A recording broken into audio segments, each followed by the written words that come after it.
Hi, എല്ലാ സുഹൃത്തുക്കൾക്കും നമസ്കാരം. ഞാൻ സുധീർ കിബീർ. ഞാനിപ്പോൾ ഈ വീഡിയോയിൽ വന്നെന്താണെന്ന് വെച്ച് കഴിഞ്ഞാൽ, കുറച്ച് ദിവസങ്ങളായിട്ട് ഞാനിങ്ങനെ പല മീഡിയയിലും ഒരു വ്യക്തിയെക്കുറിച്ച് അദ്ദേഹത്തിൻ്റെ കുറേ വീഡിയോസും കാര്യങ്ങളും അദ്ദേഹം യൂട്യൂബിൽ കണ്ടിന്യൂസ് ആയിട്ട് ലൈവ് വരുന്നതൊക്കെ കാണുന്നുണ്ട്. അപ്പോൾ അതിൻ്റെ കാര്യങ്ങളൊക്കെ ഇങ്ങനെ അന്വേഷിച്ചപ്പോഴത്തേക്കും അദ്ദേഹത്തെ ഇപ്പോൾ ഒരു ദൈവതുല്യനായിട്ട് ആളുകൾ കണ്ടുകൊണ്ടിരിക്കുകയാണ്. കാര്യം എന്താണെന്ന് വെച്ച് കഴിഞ്ഞാൽ, മനുഷ്യരെപ്പോഴും ആശ്രയം തേടിക്കൊണ്ടിരിക്കുന്ന ഒരു വിഭാഗമാണ്. കാരണം എവിടെ എന്തിൽ നിന്നും മനഃശാന്തി കിട്ടും, അല്ലെങ്കിൽ എങ്ങനെ പണം ഉണ്ടാക്കാൻ പറ്റും, എങ്ങനെ സമാധാനത്തോടെ ഉറങ്ങാൻ പറ്റുമെന്നൊക്കെ ഞാനടക്കം എല്ലാവരും ചിന്തിച്ചുകൊണ്ടിരിക്കുന്ന ഒരു വിഭാഗമാണ് മനുഷ്യൻ. വേറുള്ള ഒരു ജീവജാലത്തിലും അത്തരം പ്രശ്നങ്ങളില്ല.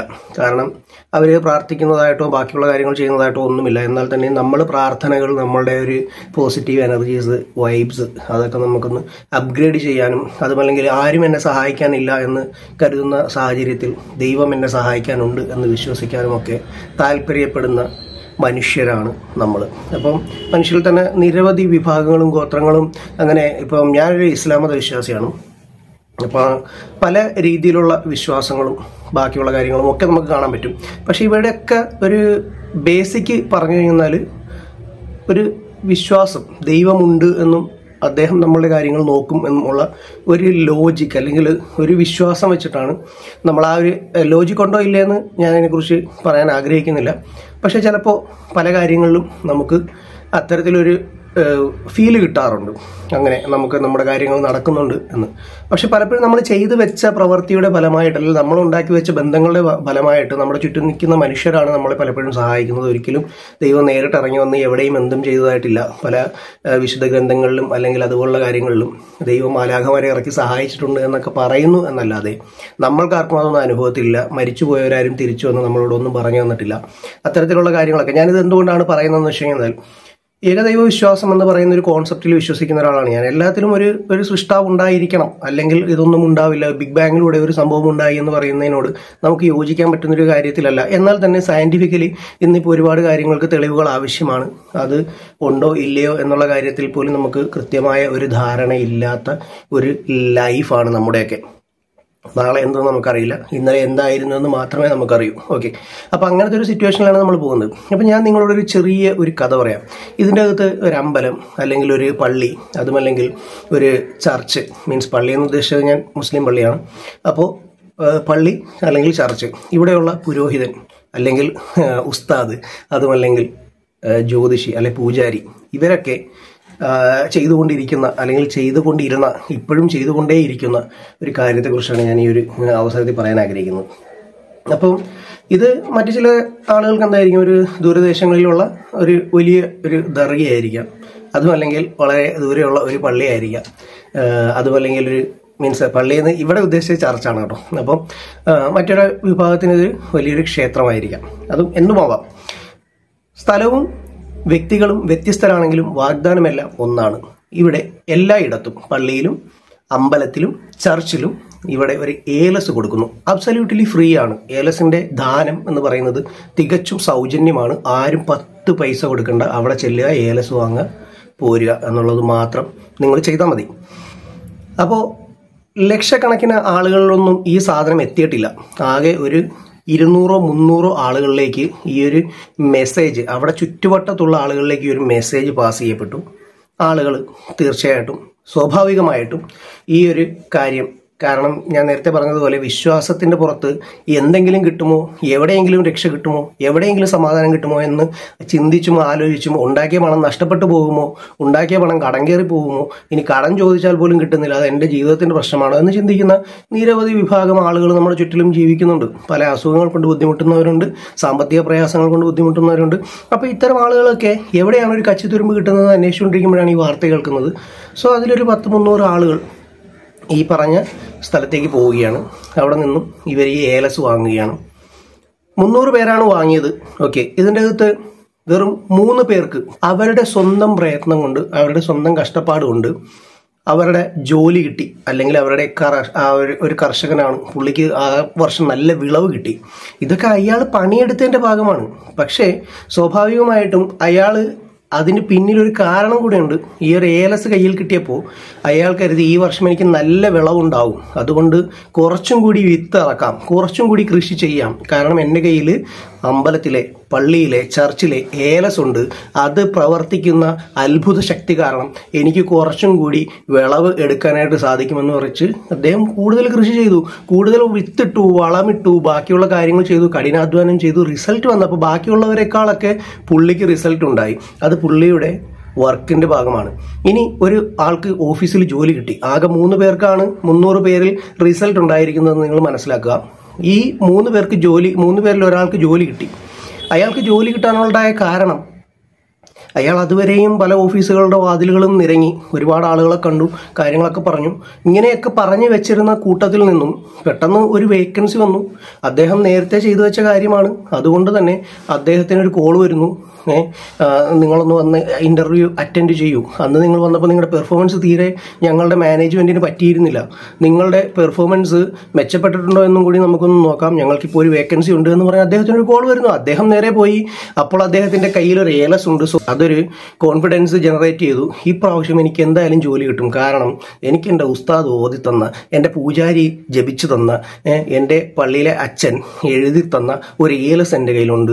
So that will make me better confident. എന്നെ അതൊരു കോൺഫിഡൻ്റ് ആക്കി മാറ്റിയിരിക്കുന്നു. അത് കാരണം കൊണ്ട് എനിക്ക് ജോലി കിട്ടും എന്നുള്ള ഒരു ഉറപ്പോടു കൂടിയാണ് അദ്ദേഹം വന്ന് പോകുന്നത്. അദ്ദേഹത്തിന്റെ പെർഫോമൻസ് ബെറ്റർ ആയിരുന്നു. മാനേജ്മെന്റ് നോക്കിയപ്പോൾ വളരെ ബെറ്ററായ പെർഫോമൻസ് അദ്ദേഹം കാഴ്ചവെച്ചിട്ടുണ്ട്. പിന്നെ എന്തിന് ഞാൻ അയാളെ ജോലിക്ക് എടുക്കാതിരിക്കണമെന്ന് ഇന്റർവ്യൂ ബോർഡ് തീരുമാനിക്കുകയാണ്. അങ്ങനെ അയാൾക്ക് ജോലി കിട്ടി. ഇനി 3ാമത്തെ ആൾ ഒരു രോഗിയായിരുന്നു.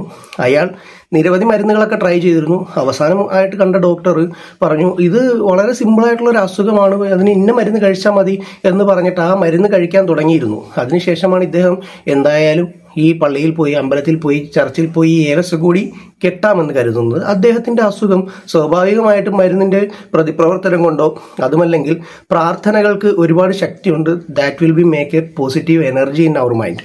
അത് നമ്മളെ ഏകാഗ്രമായി ഇരിക്കുന്ന സമയത്ത് പലപ്പോഴും ഞാൻ ഒരു പ്രോഗ്രാമറാണ്, വെബ് ഡെവലപ്പറാണ്. അപ്പോൾ ചില സമയത്തൊക്കെ നമ്മൾ കൺഫ്യൂസ്ഡ് ആയി പോകാറുണ്ട്. ചില കാര്യങ്ങളിലൊക്കെ നമ്മളിങ്ങനെ കൺഫ്യൂസ്ഡ് ആയി പോകുമ്പോൾ അതെങ്ങനെയാണ് ആ ഒരു ലൂപ്പിൽ നമ്മൾ പെട്ടത്, അല്ലെങ്കിൽ ചില കാര്യങ്ങൾ പ്രോഗ്രാം എഴുതുമ്പോൾ നമ്മൾ ചിലപ്പോൾ ചില സ്ഥലങ്ങളിൽ സ്റ്റെക്കായി പോകാറുണ്ട്. പ്രോഗ്രാം എഴുതുന്ന ഒരുപാട് പേർക്കറിയാം. ചിലപ്പോൾ നമ്മളൊരു കുത്തോ കോമയോ എവിടെയെങ്കിലും മിസ് ചെയ്താൽ പോലും പ്രോഗ്രാം എറർ വരാം. അതിന് IDE എന്ന് പറയുന്ന ആ ഒരു എന്താ പറയുക, നിങ്ങൾക്കൊക്കെ അറിയാമായിരിക്കും, സോഫ്റ്റ്വെയർ ഒക്കെ എഴുതുന്ന പ്ലാറ്റ്ഫോമുകളാണ്. അപ്പോൾ അതിൻ്റെ അകത്തൊക്കെ എറർ ഹാൻഡ്ലിംഗ് ഒക്കെ ഉണ്ടെങ്കിൽ പോലും നമ്മൾ ചിലപ്പോൾ ചില സാഹചര്യങ്ങളിൽ സ്റ്റെക്കായി പോകാറുണ്ട്.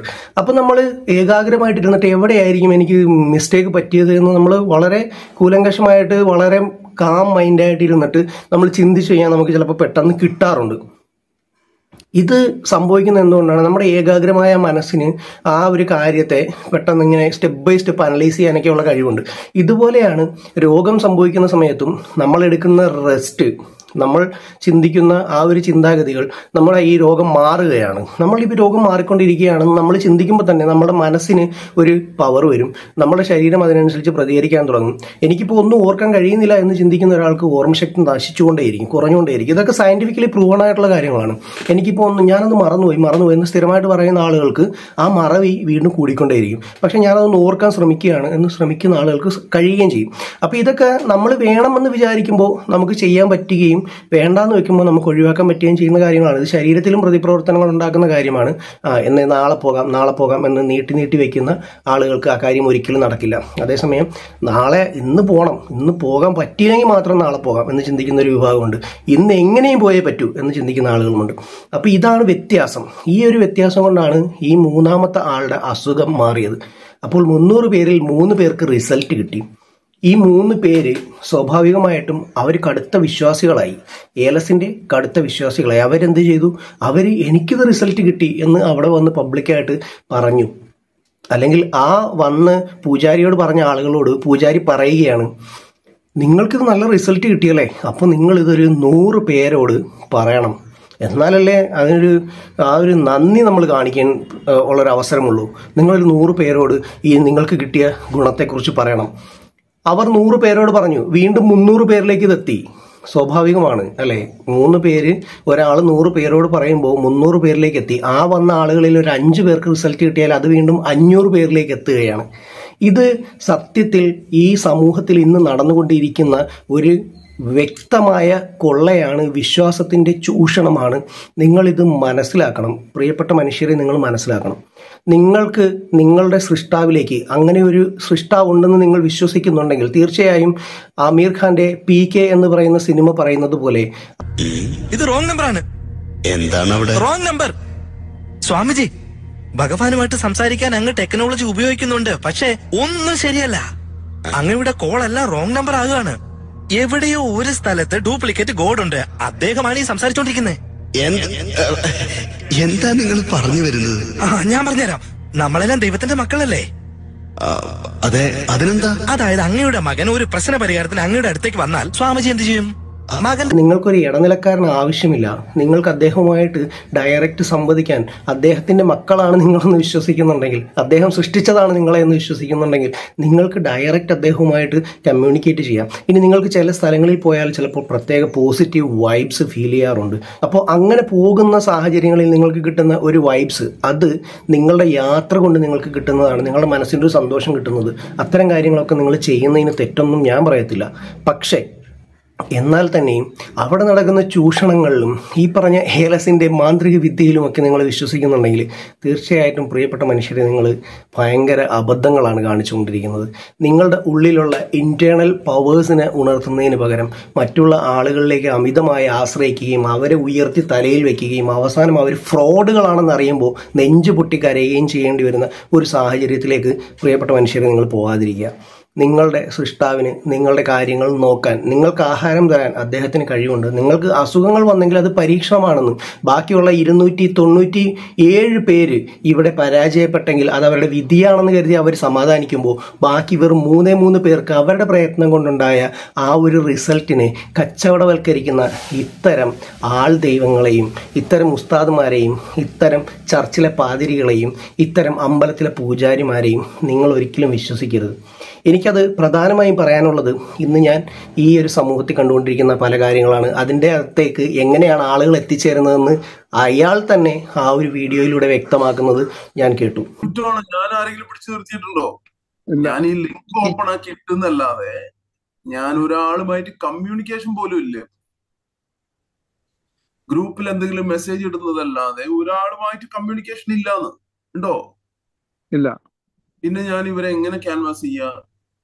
പിന്നെ എന്റെ ഈ പ്രോഗ്രാമിൽ ഇരുന്നിട്ട് ഞങ്ങളുടെ സഹായത്താൽ എന്തെങ്കിലും ബെനിഫിറ്റ് കിട്ടിയവരോട് ഞാൻ പറയുന്നത്, അവരങ്ങനെ പറയുമ്പോൾ ഞാൻ പറയും 100 പേർക്ക് മെസ്സേജ് അയച്ചു എന്ന്. പ്രയറിന്റെ മെസ്സേജ് അവരെന്നോട് പറയും, ഇന്ന കാര്യം നടന്നു, ഇന്ന കാര്യം ഇത് ചെയ്തു, മിസ്റ്റേക്ക്, ഞാൻ എന്താ ചെയ്യേണ്ടതെന്ന് ചോദിക്കുമ്പോൾ പറയും 100 പേർക്ക് പ്രയർ ലിങ്ക് അയച്ചു. അത് അവർ വളരെ സന്തോഷത്തോട് ചെയ്യും. ഇപ്പൊ നിങ്ങളുടെ ഗ്രൂപ്പുകളിൽ വന്നതിനിപ്പോ ഞാനിത് ചെയ്യാൻ പറ്റും?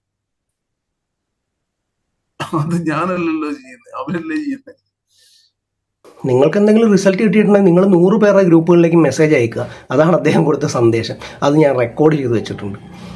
അപ്പോൾ തീർച്ചയായിട്ടും ഇത് ആരെക്കുറിച്ചാണ്, എന്തിനെക്കുറിച്ചാണ് എന്നൊക്കെ ഞാൻ വരുന്ന വീഡിയോകളിൽ ഞാൻ ക്ലിയർ ആയിട്ട് ഞാൻ പറഞ്ഞുതരാം. പക്ഷേ ഇത് പൂർണ്ണമായും ഒരു ആൾ ദൈവം ജനിച്ചുകൊണ്ടിരിക്കുകയാണ് കേരളത്തിൽ.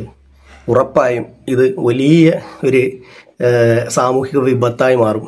മനുഷ്യൻ്റെ വിശ്വാസത്തെ ചൂഷണം ചെയ്യുന്ന വലിയ ഒരു പ്രശ്നമായിട്ട് മാറും. അതിലൂടെ പല ആളുകളും സാമ്പത്തിക അഭിവൃദ്ധി ഉണ്ടാക്കും. അവരെ ഇവരിലേക്ക് എത്തിക്കുന്ന ആളുകൾക്കും കമ്മീഷൻസ് കിട്ടുന്നുണ്ടാവും, പൈസ കിട്ടുന്നുണ്ടാവും, അങ്ങനെ പല കാര്യങ്ങളും ഉണ്ടാവും. എന്നാൽ ഞാൻ ഇതിൻ്റെ അകത്തൊന്നും ഇടപെടുന്നില്ലേ എന്ന് പറഞ്ഞ് മാറി നിന്നിട്ട്, ഞാൻ നിങ്ങളെ വിളിക്കുന്ന പോലുമില്ല, ഞാൻ നിങ്ങളുമായിട്ട് കമ്മ്യൂണിക്കേഷൻ പോലുമില്ല, ഞാൻ നിങ്ങളെ വിളിച്ചിട്ടല്ല ക്ഷണിച്ചിട്ടല്ല നിങ്ങൾ ഇതിൻ്റെ അകത്തേക്ക് വന്നത് എന്ന് പറയുന്ന ആൾ ദൈവം അവിടെ ഇരുന്ന് ഞാനൊന്നും അറിഞ്ഞില്ല രാമനാരായണ എന്ന് പറയുന്ന ഒരു അവസ്ഥയിലേക്കാണ് ഇന്ന് ഈ കാര്യങ്ങൾ വന്നുകൊണ്ടിരിക്കുന്നത്.